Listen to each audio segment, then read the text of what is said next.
우리 욥기 말씀 계속해서 함께 살펴보고 있습니다. 오늘은 욥기 18번째 말씀으로 내 말이 맞으려면 너는 반드시 틀려야 한다 라는 제목으로 함께 말씀을 나누도록 하겠습니다. 우리는 지난 주간 권면 이전에 던져야 될 스스로에게 던지는 질문에 대해서 함께 말씀을 살펴보았습니다. 남의 잘못에는 그렇게나 재빠르면서 내 잘못에는 어찌나 그렇게 느린가 라는 것을, 그런 질문을 우리가 서론으로 던져보았죠. 내가 설명할 수 있는 것은 누구보다 앞장서서 이야기하지만 내가 설명하기 힘든 것에는 침묵을 지키는 그런 모순에 대해서도, 그 우리의 스스로의 모습에 대해서도 한번 자문하며 살펴보는 시간을 가졌습니다.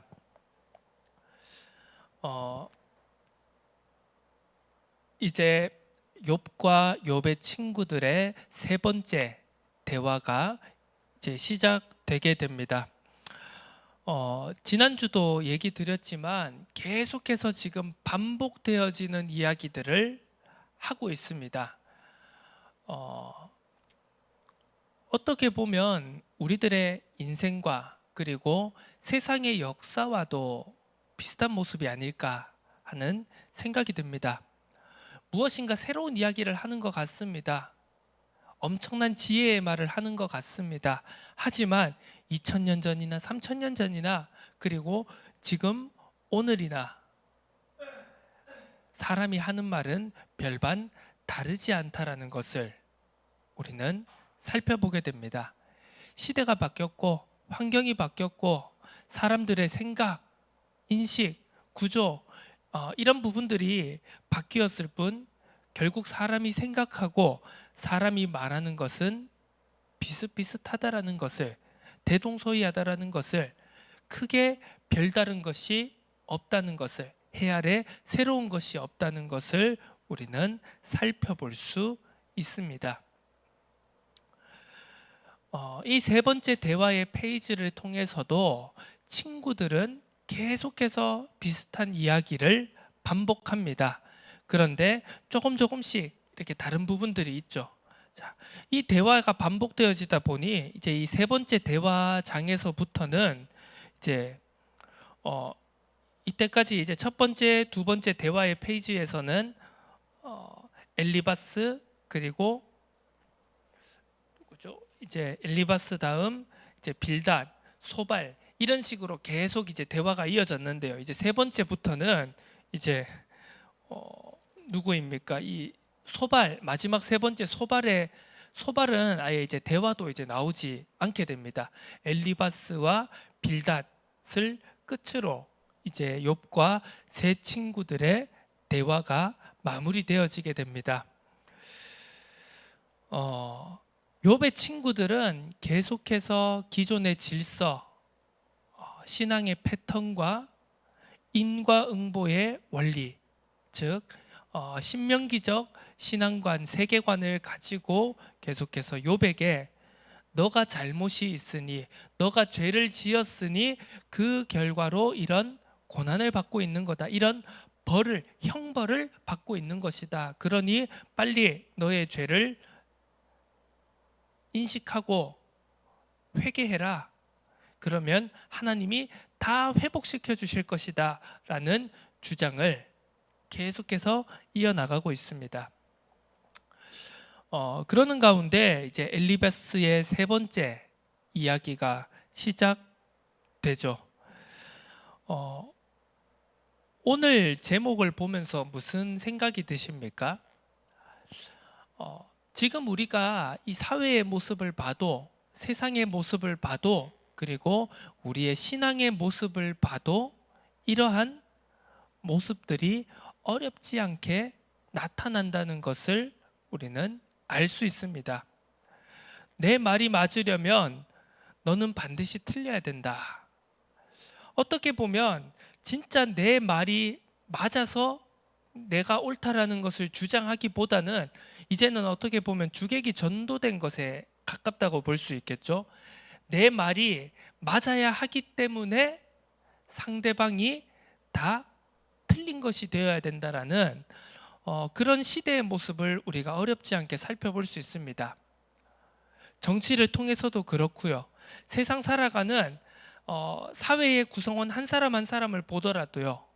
그리고 인간관계, 정말 작은 인간관계 하나에서부터 보더라도요.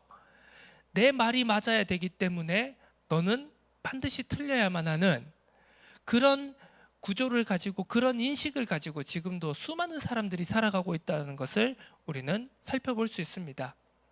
답정너라고 하는 용어를 들어보신 적이 있을 겁니다. 답은 정해졌으니 너는 대답만 하라는 뜻인데요. 이 말은 곧 무엇입니까? 답이 정해졌기 때문에 무슨 말을 하던, 네가 어떤 말을 하던 그것은 나에게 중요하지 않다.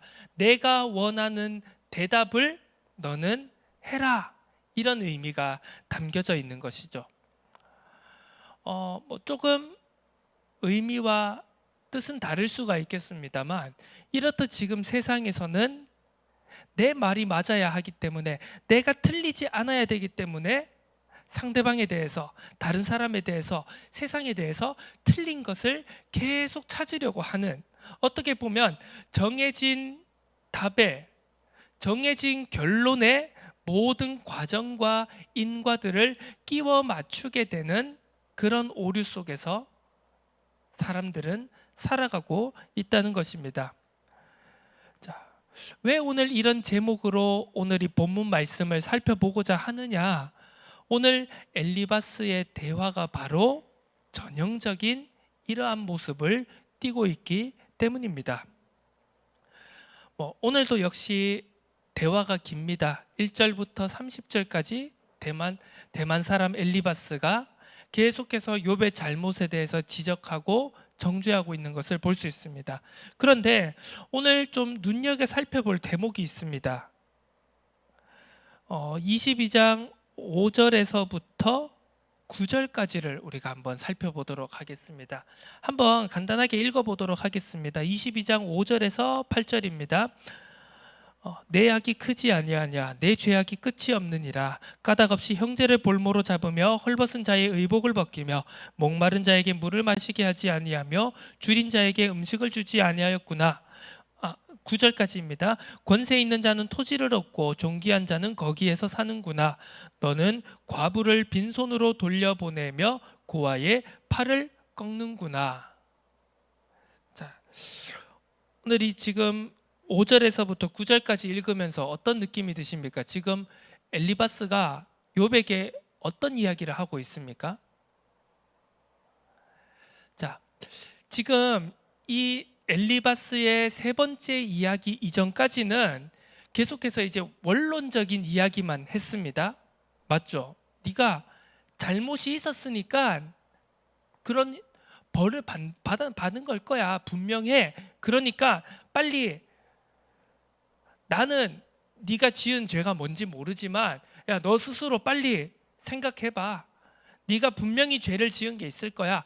그 죄를 생각해서 기억해내서 회개해. 그러면 하나님께서 너의 잘못을 용서해 주시고 다시 회복시켜 주실 거야 라는 것이 엘리바스, 빌닷, 소발의 계속된 이야기의 핵심이었습니다. 그런데 이제 세 번째 오다 보니까 이 엘리바스의 대화가 어떻게 진행됩니까? 엘리바스가 욥에게 무엇이라고 말합니까? 5절부터 9절까지 이제는 아예 욥, 네가 이런 죄를 저질렀다라고 땅땅땅 확정해 버립니다. 무엇이라고 합니까? 까닭없이 형제를 너는 볼모로 잡았다. 헐벗은 자의 의복을 벗겼다. 목마른 자에게 물을 마시지 않게 했다. 물을 못 마시게 했다. 줄인 자에게 음식을 주지 않았다. 그리고 9절에 가서 거의 이건 모르겠습니다. 이 고아와 과부를, 그리고 손님을 환대하는 것을 미덕으로 삼는 이 중동 지역 사람들에게는 굉장히 큰 모욕이라고 할 수도 있을 말인데요. 너는 과부를 빈손으로 돌려보내며 고아의 팔을 꺾었다. 전형적으로 그 이 이스라엘 지역 그리고 중동 지역에서 표현할 수 있는 아주 나쁜 전형적인 나쁜 사람의 이미지를 극한으로 표현한 이런 내용이라고 할 수 있습니다. 자, 우리가 앞서서 살펴보았습니다. 이 욥의 세 친구들이요, 욥과 가까이 있었던 사람은 아닙니다. 그러니까 물리적인 그 공간적으로 가까이 지냈던 사람들이 아닙니다.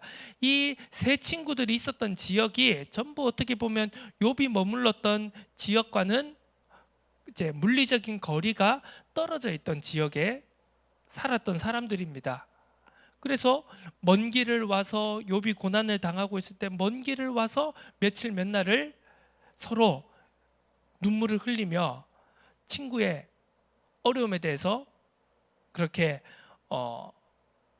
애곡을 하는 그런 모습을 우리가 앞서서 살펴보기도 했죠. 욥이 평소에 어떻게 지냈는지, 어떤 행동을 했는지 어떻게 보면 이 욥의 세 친구들 또한 욥을 알고 있는 내용이 지금의 우리들, 지금 2025년을 살아가고 있는 우리들이 욥을 아는 것과 이 욥의 세 친구들이 욥을 아는 것이 거의 비슷하다고 해도 과언이 아닐 것입니다. 동방의 의인이다. 재산이 아주 많다. 그리고 자녀들이 하나같이 다 선남선녀들이다. 그리고 하나님을 지극히 경외하는 사람이다. 아마도 욥의 세 친구들이 욥을 알고 있던 내용도 우리가 아는 이러한 내용과 별반 다르지 않을 것입니다.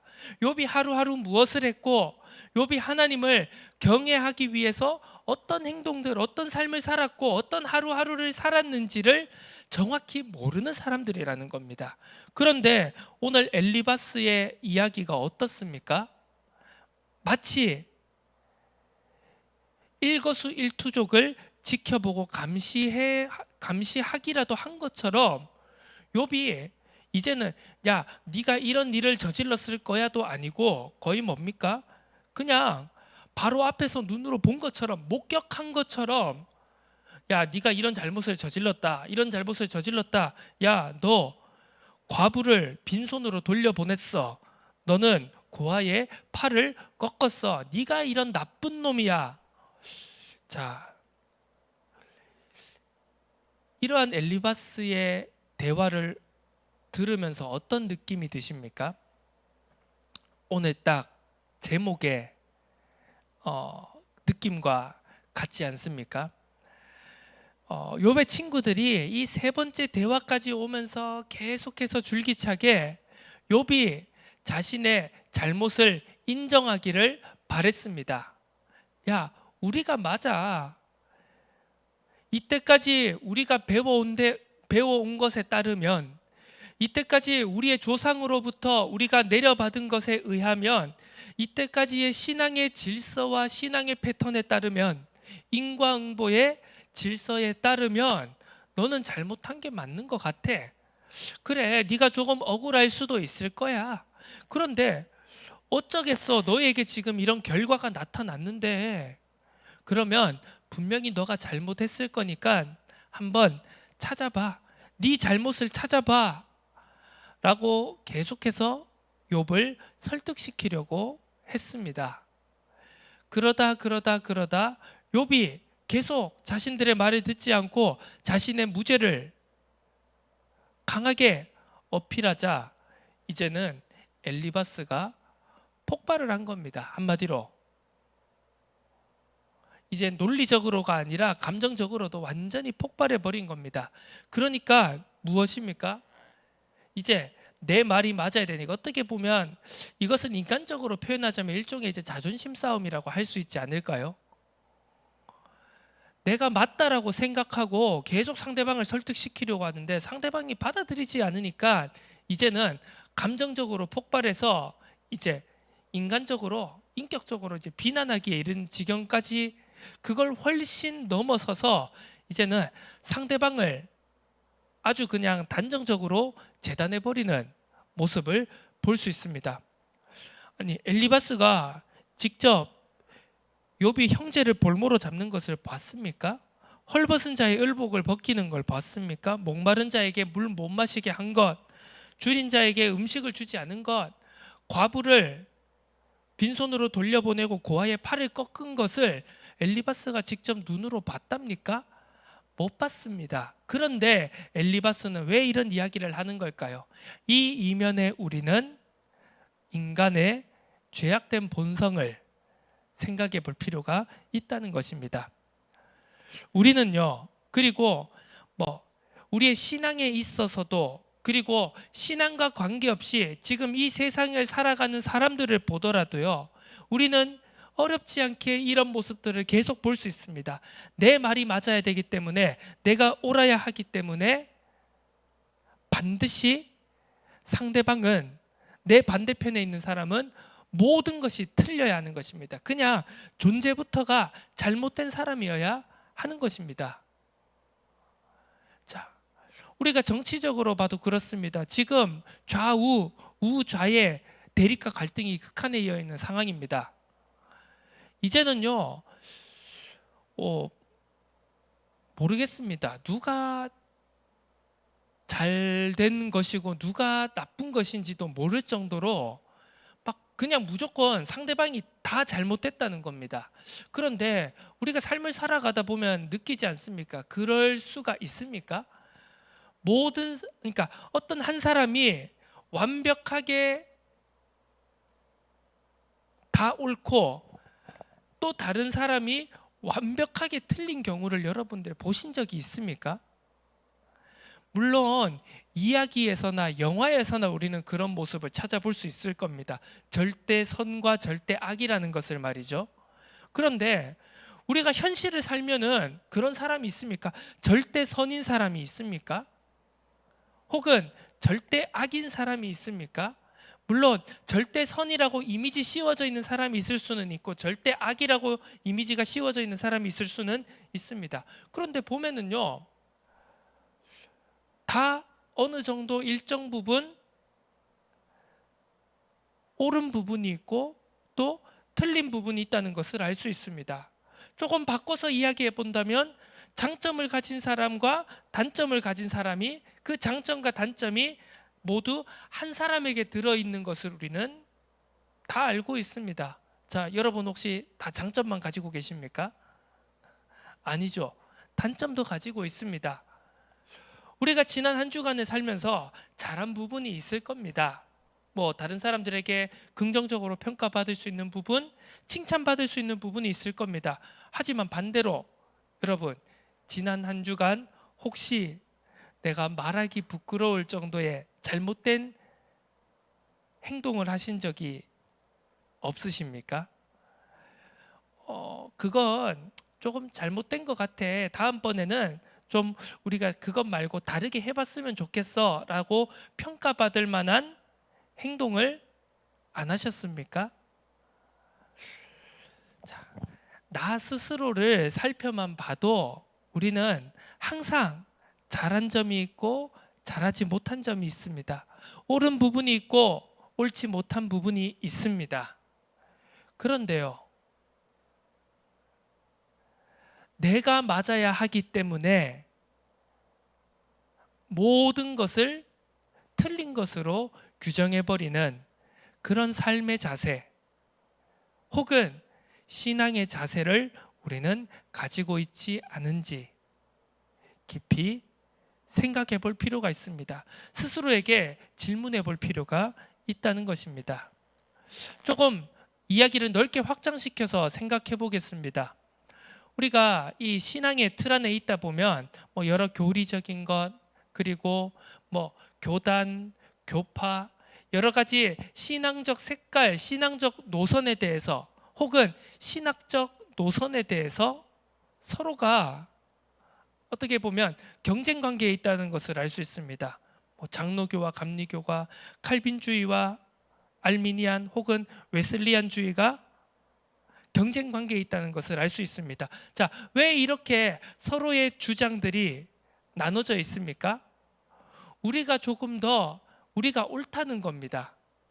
그러니까 저기가 말하는 것보다 자, 우리가 성경을 연구해 보니까 우리가 성경을 살펴보니까 이러한 주장이 조금 더 하나님의 뜻에 가까울 것 같아 라는 것이 이렇게 많은 신학적 색깔과 노선들, 신앙의 노선들이 갈라져 있는 이유이겠죠. 처음 시작은 그랬을 겁니다. 야, 우리가 조금 더 성경적이야. 우리가 조금 더 하나님의 뜻에 가깝다고 생각해. 그런데 시간이 가면 갈수록 어떻습니까?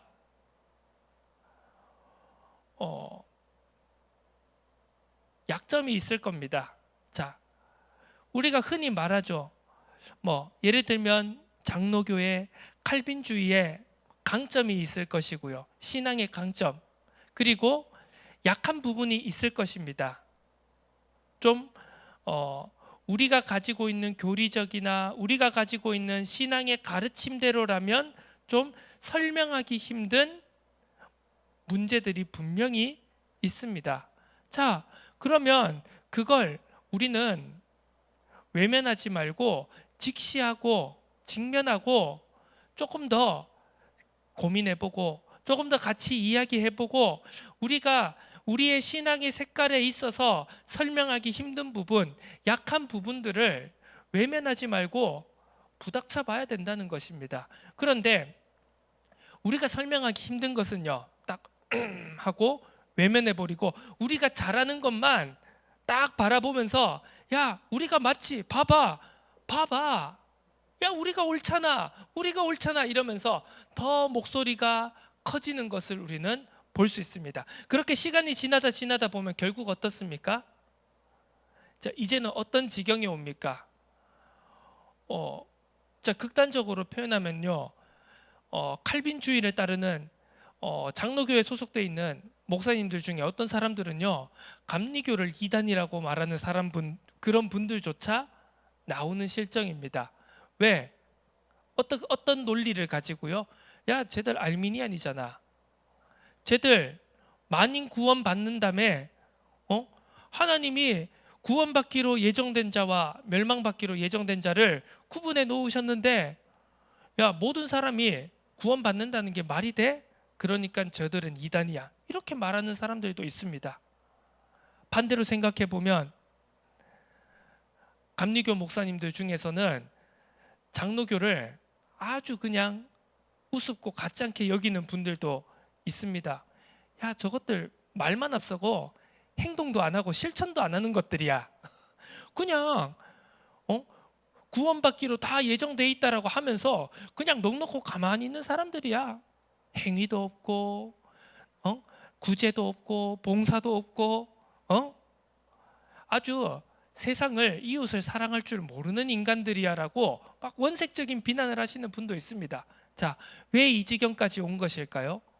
오늘 제목 그대로입니다. 내 말이 맞으려면 너는 반드시 틀려야 하기 때문입니다. 자, 이것이 진짜 우리의 본성일까요? 아니겠죠. 창세기 3장 이후에 죄악된 인간의 어긋난, 왜곡된, 망가진 죄성이라는 것을 우리는 생각해 볼 필요가 있습니다. 말씀을 정리해 보도록 하겠습니다. 오늘 엘리바스의 이 욥을 향한 대화를 우리는 뼈아프게 생각해 봐야 될 것 같습니다. 우리가 혹시 이런 모습을 하고 있진 않습니까? 막 권면을 하다가 우리도 그런 경우가 있죠. 막 내 옆에 있는 사람이 신앙적으로 좀 올바른 길을 갔으면 좋겠어. 또 삶을 좀 올바르게 살았으면 좋겠어 라고 막 권면을 합니다. 내 방식과 내 색깔과 내 주장을 가지고 막 권면을 합니다. 그런데 안 받아들이는 것 같습니다. 납득하지 않는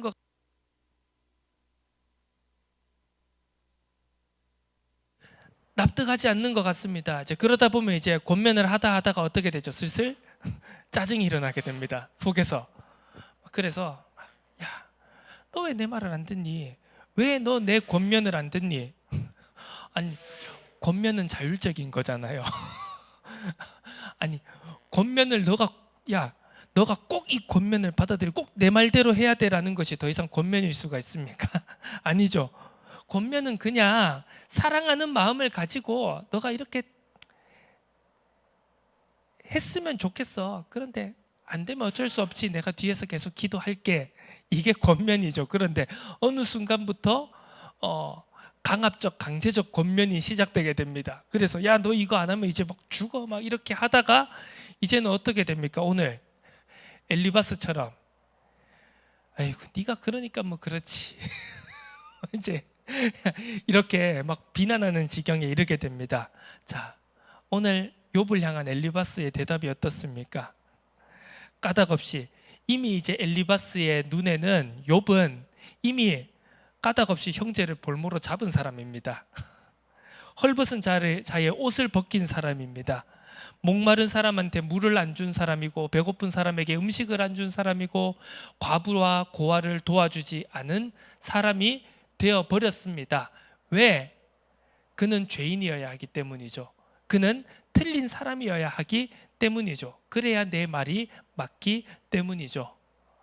우리가 나 자신이 남에게, 이웃에게, 그리고 지체에게 하고 있는 모습이 혹시나 이와 같지는 않은지 우리는 스스로를 살펴보아야 됩니다. 내 말이 맞을 수도 있고요, 틀릴 수도 있습니다. 상대방 말이 맞을 수도 있고 또 상대방 말이 틀릴 수 있습니다. 그렇기 때문에 우리는 지나친 확신을 경계하고 주의해야 하는 것입니다. 그러면서 우리 모두 우리의 신앙의 틀, 우리의 신앙의 기준, 우리의 신앙의 기준을 바라보는 것이 아닌 우리 각자가 가지고 있는 신앙의 모습이, 신앙의 색깔이, 신앙의 기준이 가리키는 곳이 어디인지를 바라봐야 되는 겁니다. 자, 장로교도 감리교도 이런 신앙의 색깔도 저런 신앙의 색깔도 저런 신앙의 방법도 이러한 신앙의 방법도 전부 지금은 뭐죠? 자기 자신들을 바라보고 있는 겁니다. 우와, 칼빈주의 짱, 우와, 알미니안 짱, 장로교 최고, 감리교 최고, 이렇게만 바라보고 있는 겁니다. 그러면서 넌 틀렸어 이러고 있는 거죠. 그런데 왜 이게 있죠? 우리의 신앙이 왜 있는 겁니까? 우리 안에 신앙의 색깔이, 신앙의 방법이, 신앙의 기준이 왜 있죠? 신앙 무엇입니까? 어디를 향해야 되고 어디를 바라봐야 됩니까? 우리 안에 이게 있다는 것은 결국은 우리가 우리의 눈으로 우리 스스로를 우리가 얼마나 잘하고 있는지를 바라보는 것이 아닌 결국 이 안에 있는 것을 가지고 우리 모두가 각자가 같은 방향을 바라봐야 되는 것입니다. 그것은 바로 하나님이며 우리의 주인 되신 예수 그리스도라는 것입니다. 우리는 결국 나를 통해서, 우리 각자의 것을 통해서 우리의 연약함을 인정하고 우리의 잘하는 것을 조금 더 겸허하게 인정하면서 우리는 우리 모두 각자가 결국은 각자에게 주신 것을 가지고 하나의 지점, 구원을 향하여, 여호와 하나님을 향하여, 우리 주 예수 그리스도를 향하여 함께 바라보는 것, 우리가 각자에 대한 비난을 멈추고 각자에 대한 잘못한 것을 지적하는 것을 넘어서서 그것을 뛰어넘어서 우리는 서로를 바라보고 나 스스로를 바라보는 것이 아닌 구원을 향하여, 여호와 하나님을 향하여, 우리 주 예수 그리스도를 향하여 우리의 시선을 바꾸어 나가는 그 중심, 그 자세와 태도가 우리에게 반드시 필요한 줄로 믿습니다.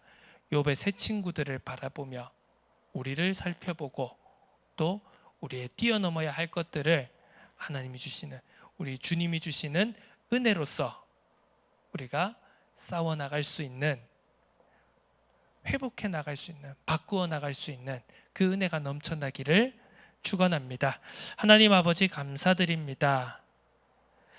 내 말이 맞아야 하기 때문에 너가 반드시 틀려야만 한다는 그런 삶의 자세, 신앙의 태도에서 벗어날 수 있도록 은혜를 더하여 주옵소서. 우리 자신을 통렬하게 바라볼 수 있는 은혜를 허락하여 주옵소서. 남을 향한 시선을 돌려서 나 스스로를 온전하게 올바르게 바라볼 수 있도록 은혜 더하여 주옵소서. 우리가 잘하고 있는 것만을 쳐다보는 것이 아닌 우리가 우리 속에 있는 그 신앙의 본질, 신앙의 색깔, 신앙의 모습들을 가지고 바라보아야 할 우리의 신앙의 대상을 정확하게 바라볼 수 있는 은혜를 허락하여 주옵소서. 감사드립니다. 예수 그리스도의 이름으로 기도드립니다. 아멘. 찬송